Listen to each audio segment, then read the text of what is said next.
আসসালামু আলাইকুম। আশা করছি আমরা প্রত্যেকে ভালো রয়েছি। আচ্ছা, পাশাপাশি দুইটা দ্বীপ রয়েছে এবং দুইটা দ্বীপের বৈশিষ্ট্য প্রায় সেম। একটা দ্বীপে আমি শিম্পাঞ্জিকে ছেড়ে দিলাম, আরেকটা দ্বীপে একজন হিউম্যান বিইং মানে মানুষকে ছেড়ে দিলাম। আপনারা একটু যদি চিন্তা করে বলুন তো যে কোন দ্বীপে কার টিকে থাকার সম্ভাবনা বেশি থাকবে? মানুষের সম্ভাবনাটা বেশি থাকবে প্রকৃতির সাথে লড়াই করে, নাকি হচ্ছে শিম্পাঞ্জির?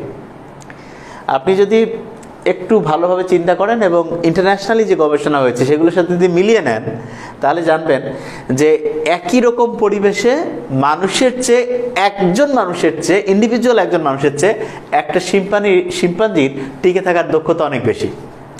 এমনকি 5 জন মানুষ যদি একসাথে থাকে আর 5 জন শিম্পাঞ্জিও যদি একসাথে থাকে, মানে 5 জন শিম্পাঞ্জির একটা গ্রুপ, 5 জন মানুষের একটা গ্রুপ, তাহলে হয়তো দেখা যাবে শিম্পাঞ্জিরা একটু এগিয়ে থাকবে।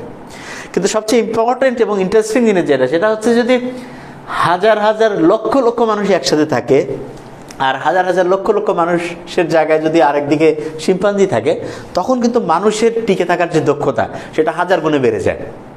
তার মানেটা কি? তার মানে হচ্ছে শিম্পাঞ্জি বা অন্য যে কোনো প্রাণী তারা একটা নির্দিষ্ট সংখ্যক প্রাণীর সাথে পারস্পরিক হচ্ছে কমিউনিকেশন করতে পারে, কিন্তু হিউম্যান বিইং মানুষ হচ্ছে সেই বিরলতম প্রাণী যারা একটা ব্যাপক নাম্বার বিশাল সংখ্যার সাথে কমিউনিকেট করতে পারে। তার মানে হচ্ছে ইন্ডিভিজুয়াল লেভেলে অনেক প্রাণী আছে যাদের দক্ষতা আমাদের চেয়ে বেশি, কিন্তু কালেকটিভ লেভেলে আমাদের দক্ষতা অন্য সমস্ত প্রাণীর চাইতে বেশি। এবং এই কারণেই সারা পৃথিবীতে সবচেয়ে কন্ট্রোলিং ক্যাপাসিটি আল্লাহর রহমতে আল্লাহ সবচেয়ে বেশি এইটার মাধ্যমে প্রতিষ্ঠিত হয়েছে। এখন একটা জিনিস বলি আপনাদের, সেটি হচ্ছে যে আমরা যে বিসিএস এর প্রোগ্রামগুলো চালাই সেখানে আমরা দেখেছি যে কালেকটিভ ফোর্সকে যদি আমরা ঠিকভাবে ইউটিলাইজ করতে পারি, সবাই মিলে যদি একটা নির্দিষ্ট টার্গেটকে ফোকাসড করে যদি আমরা নিজেদেরকে এগিয়ে নিতে থাকি, তাহলে রেজাল্ট অনেক ভালো হয়। এবং এক্ষেত্রে আমরা যে 41-এর কুইক বিসিএস প্রোগ্রাম এবং 42-এর এক্সাম ব্যাচ যেগুলো চালু করছে আগামীকাল থেকে, আগামীকাল বলতে 15ই সেপ্টেম্বর থেকে শুরু হচ্ছে, সেখানে আমরা অনেকেই বলেছে যে ভাই আপনারা এরকম করে একটা শিডিউল দিয়েছেন, কারণটা কি? একটা জিনিস মাথায় রাখতে হবে, the thing that you schedule, the thing that will be done. তার মানে যে জিনিসটা আমরা হচ্ছে একটা বলা যেতে পারে কর্ম পরিকল্পনার মধ্যে লিখে ফেলবো, সেই জিনিসটা হয়ে যাওয়ার সম্ভাবনা অনেক গুণে বেড়ে যায়। এই কারণে আমরা করি কি, প্রথম থেকেই একটা একদম কমপ্লিট হচ্ছে স্কেডিউল হচ্ছে অর্গানাইজ করে ফেলি এবং সেই স্কেডিউলকে ফলো করে করে যখন আমরা পড়তে থাকি, তখন দেখা যায় যে আমাদের সাকসেসফুল হওয়ার যে পসিবিলিটি এটা আল্লাহর রহমতে অনেক ভালো থাকে। একটা জিনিস বলে রাখি, সাকসেস যে শব্দটা আছে, এই ওয়ার্ডটার প্রথম অ্যালফাবেট নিশ্চয়ই আমরা লক্ষ্য করেছি এস, এবং এস এর ঠিক পূর্বের যে অ্যালফাবেট সেটা হচ্ছে আর। এবং সাকসেসের জন্য 3R খুব ইম্পর্টেন্ট। কীরকম? প্রথম আর যেটা সেটা হচ্ছে রোড ম্যাপ। তার মানে আমরা যদি কেউ সত্যিই খুব ভালো করতে চাই, ভালো কিছু করতে চাই, তাহলে আমাদের একটা অসাধারণ রোড ম্যাপ দরকার। এবং আমরা যে বিসিএস-এর এই যে স্কেডিউলটা যেটা দিয়েছি, যেটাকে আমরা অনেকে শিডিউল বলি, সেই শিডিউলটা মূলত হচ্ছে একটা রোড ম্যাপ। এই রোড ম্যাপ আমাদের জানিয়ে দেয় যে প্রত্যেক সপ্তাহে 4টা করে লেকচার হবে, 4টা লেকচারের প্রতিটা লেকচারের উপরে 200 মার্কস করে টোটাল 800 মার্কের উইকলি পরীক্ষা হবে, এবং যেখানে যেখানে বুঝতে সমস্যা হয় সেটার উপরে 4টা সলিউশন লেকচার। তবে হ্যাঁ, আগের যে ব্যাচগুলো আমরা শুরু করেছি সেগুলোর কিছু কিছু ব্যাচের সলিউশন লেকচারগুলো আমরা একটু পরে করেছি, কারণ টাইম ছিল এই জন্য। তবে এখন থেকে যে 42-এর যে রেগুলার যে ব্যাচগুলো হবে এবং 41-এর যে কুইক বিসিএস প্রোগ্রাম, এগুলোতে সলিউশন লেকচারটা যেই দিন যেটা প্রবলেম তার পরের দিনই সলিউশন লেকচারটা চলে আসবে। এবং আরেকটা জিনিস সেটা হচ্ছে যে 200 মার্কসের যে পরীক্ষা সেটার সাথে আমরা একটা মাইক্রো এক্সাম 50 মার্কসেরও দিচ্ছি। কেউ যদি ব্যস্ততার কারণে 200 মার্কসের পরীক্ষা দিতে প্রবলেম হয়ে যায়, তাহলে 50 মার্কের মাইক্রো এক্সাম দিয়ে যাতে লেভেল অফ প্রিপারেশনটা জাজ করতে পারে, এটা আমার মাথায় রাখতে হবে। আচ্ছা, আরেকটা জিনিস কি, তাহলে রোড ম্যাপটা আমরা এই জন্য দিয়েছি। সেকেন্ড যে আর্টটা সেটা হচ্ছে রিভিশন। আমরা সবসময় বলি যে বিসিএসে সবাই মোটামুটি প্রিপারেশন নেয়, তবে সাকসেসের পার্থক্যটা তৈরি হয় মূলত রিভিশনের উপরে। যার রিভিশনের স্কিল যত ভালো হবে তার কিন্তু বিসিএসে ওনার সম্ভাবনাটা সফল হওয়ার অনেক বাড়বে। এই কারণে আমরা বলি যে রিভিশন 7 টাইমস, 7 বার বা তার বেশি দিলে সবচেয়ে ভালো, 7 বার বা তার বেশি। তা আমরা যে মানে হচ্ছে যে রোড ম্যাপটা দিয়েছি, সেখানে দেখা গিয়েছে মিনিমাম 3 বার ইনশাল্লাহ রিভিশন হয়ে যাবে। তবে হ্যাঁ, এটা আমরা যদি আল্লাহর রহমতে দেখি যে আরও টাইম পাচ্ছি আমরা, তখন এখানে আমরা রিভিশনের পরিমাণ বা সংখ্যাটা কীভাবে বাড়ানো যায় সেই অনুযায়ী আমরা নতুনভাবে আরেকটু এখানে অ্যাসেম্বল করে দেবো। মানে আরেকটা জিনিস কানেক্ট করে দেবো, তাহলে ইনশাআল্লাহ রিভিশনের পরিমাণটা আরও বাড়বে। এবং 3 নম্বরে যে আর্টটা ইম্পর্টেন্ট সেটা হচ্ছে রিফ্লেকশন। কি রিফ্লেকশন সেটা? এই রিফ্লেকশন হচ্ছে, ধরা যাক যে আপনি বিসিএস অফিসার হতে চান, তাহলে বিসিএস অফিসার হলে আপনার 2 রকম চেঞ্জ আসবে। একটা হচ্ছে এক্সটার্নাল চেঞ্জ। এক্সটার্নাল বলতে আমি বোঝাচ্ছি যে আপনার পোশাক আশাক, লাইফস্টাইলের বাহ্যিক যে পরিবর্তনটা, এইটার জন্য আপনি এখন থেকে মাথায় রাখুন যে খুব দামি জিনিস পড়তে হবে তা না, মোটামুটি হচ্ছে যে যেটাকে বলা যেতে পারে যে মার্জিত পোশাক, দাম যত কম হয় তত ভালো। পোশাক যদি মার্জিত হয়, যত কম হয়, জাস্ট কমফোর্টেবল হলেই যথেষ্ট। এবং এই এক্সটার্নাল যে পরিবর্তনটা দরকার সেটা আপনি এখন থেকে অল্প দামের মার্জিত পোশাক পরে, এবং যেরকম করে জেন্টলম্যানদের যেভাবে হওয়া উচিত, বিসিএস অফিসারদের যেরকম হওয়া উচিত, লেডি এবং জেন্টলম্যান দুইজনকার কথাই আসলে বোঝা যাচ্ছে, সেই অনুযায়ী যে আপনি চলেন খুব ভালো হবে। আর ইন্টারনাল পরিবর্তনের মধ্যে আমরা যেটা মনে করি সেটা হচ্ছে যে অফিসারদের একটা ভালো বৈশিষ্ট্য হচ্ছে যে সৎ কথা বলা, আর কি, অনেস্ট থাকা।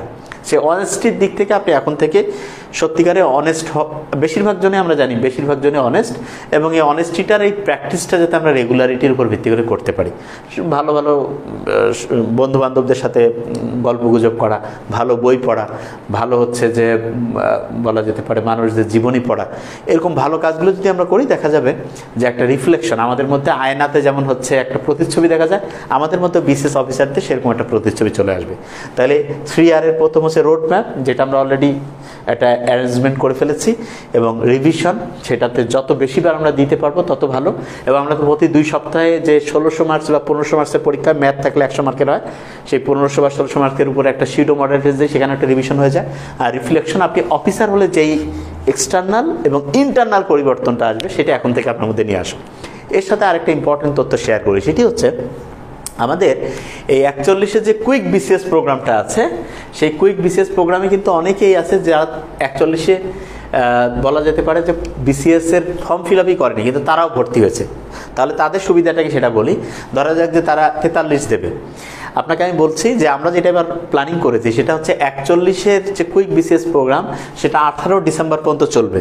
এখন ধরা যাক যে পরীক্ষাটা, বিসিএস এর পরীক্ষা জানুয়ারি বা ফেব্রুয়ারিতে পিছিয়ে গেল, এখনও যেহেতু ডেট দেয়নি, যদি পিছিয়ে যায়, আমাদের সিলেবাস কমপ্লিট হওয়ার পরে, মডেল টেস্ট হওয়ার পরেও যতদিন পর্যন্ত 41 বিসিএস হচ্ছে না, ততদিন পর্যন্ত আপনার প্রত্যেক সপ্তাহে 2টা থেকে 4টা, কোনো সপ্তাহে 2টা, কোনো সপ্তাহে 3টা, কোনো সপ্তাহে 4টা, এরকম করে সাবজেক্ট ফাইনাল, মডেল টেস্ট চলতেই থাকবে। যারা আমাদের এখানে পড়ে, এই বিশ্বাসটা আপনি রাখতে পারেন।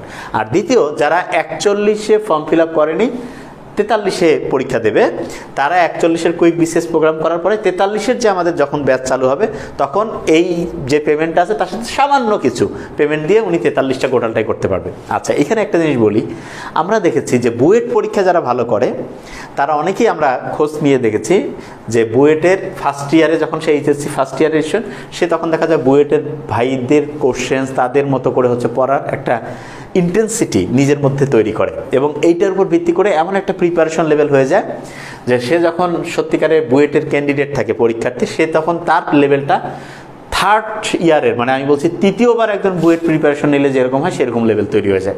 এবং একই রকমভাবে কেউ যদি বিসিএসে ভালো করতে চায়, যে 43 বিসিএস দিবে, তার এখনই উচিত যে 41-এ আমি কমপ্লিট করে ফেলবো। এবং আমরা একটা এবার প্ল্যানিং করেছি, সেটা হচ্ছে 41-এর বিসিএস যেদিন প্রিলিমিনারি হবে, সেই দিন ওই প্রিলিমিনারি পরীক্ষার প্রশ্নটা আমরা দেখা যায় কয়েক ঘন্টা পরেই পেয়ে যাই। সেই দিন বিকালে আবার আমাদের এখানে যারা 43-এর বিসিএস অ্যাসপিরেন্টস কিন্তু 41 আমাদের এখানে করছে, তাদের একটা পরীক্ষা নিব। নেওয়ার পরে আমরা রেজাল্ট বের করে আমরা দেখব যে তাদের অবস্থানটা কোথায় আছে, এবং 120, 25, 115 পেলেই তো হয়ে যায়। তার চেয়ে তাদের অবস্থাটা অ্যানালাইসিস করে সেই অনুযায়ী তারা আবার 43-এ করবে। কিন্তু 43-এর জন্য এরকম আবার 41-এ যেমন একটা ফি দিল, 43-এ এই ফি না, সামান্য একটা ফি দিয়ে তারা ওইটা কন্টিনিউ করবে। তাহলে 41 থেকে ভালো করে আমরা যদি পড়ি, তাহলে দেখা যাবে যে দ্রুত কুইক দিয়েছি কেন, কারণ হচ্ছে যত দ্রুত আমরা সিলেবাসটা শেষ করব, তত আমরা বেশি করে রিভিশন দিতে পারবো। যত বেশি রিভিশন দিতে পারবো, বিসিএসে সাকসেসফুল হওয়ার সম্ভাবনাটা তত ইনশাল্লাহ বাড়বে। তাহলে আমাদের মাথায় রাখতে হবে যে জিনিসটা, সেটি হচ্ছে রেগুলার এখন থেকেই পড়া। 200 মার্কসের পরীক্ষা দিতে পারলে খুব ভালো, কারণ 11,000 মার্কসের যে পরীক্ষা আমি দেব, এই পরীক্ষার কোশ্চেন্সগুলো বাজারে যত পাবলিকেশনের বই আছে, সমস্ত পাবলিকেশনের বই এবং যে জায়গা থেকে বিসিএসের প্রশ্নগুলো হয়, সেই বইগুলোর মূল জিনিসগুলোকে একসাথে করে 11,000 কোশ্চেন্স আমরা অ্যাসেম্বল করেছি।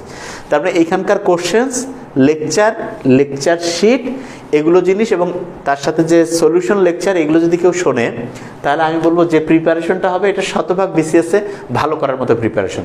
তাহলে আমরা সেই জিনিসটাকে সফল করার জন্য চেষ্টা করি ইনশাল্লাহ, আল্লাহর কাছে সাহায্য চাই এবং 3 ইয়ার রোড ম্যাপটা যাতে ফলো করি, রিভিশন যাতে দেই এবং রিফ্লেকশন আউটার এবং ইনার দুইটা যাতে চেঞ্জে আসে, এইভাবে যদি আমরা পড়ি ইনশাল্লাহ আমরা ভালো কিছু করতে পারবো। এবং আরেকটা জিনিস এখানে বলে রাখি যে আগামীকালকে যারা ভর্তি হয়েছেন অলরেডি তাদের সন্ধ্যা 7টা থেকে 8টার মধ্যে, বা অনেকে দেখা যায় অনেক সময় ব্যাচ অনেকগুলো হওয়ার কারণে দেখা যায় যে হয়ে যায়, কি বলে এটা না, একটু টাইম লাগে, 8টা, 8:30, 9টা অনেক সময় বেজে যায়। আপনাদের প্রথমে হচ্ছে সবাইকে আমরা বিভিন্ন ব্যাচে যুক্ত করে আপনাদের ঠিক 200 মার্কসের একটা পরীক্ষা হবে কিন্তু, এবং ওই 200 মার্কসের পরীক্ষাটা হবে 35 থেকে 40 বিসিএসের 1200 জায়গায় 1100 এমসিকিউ থেকে, 100 এমসিকিউ মেডিকেল সায়েন্সের বাদ যাবে, 1100 এমসিকিউ থেকে 200 মার্কসের এমসিকিউ থাকবে, সেটা ভালো করে পড়বো। কালকে থেকে লেকচার শুরু হয়ে যাবে এবং দেখুন যে সত্যিকারে যে ভালো করে পড়লে অনেক কিছু করা যায় সেটা ইনশাল্লাহ এখানে প্রমাণ পেয়ে যাবেন। Thank you so much.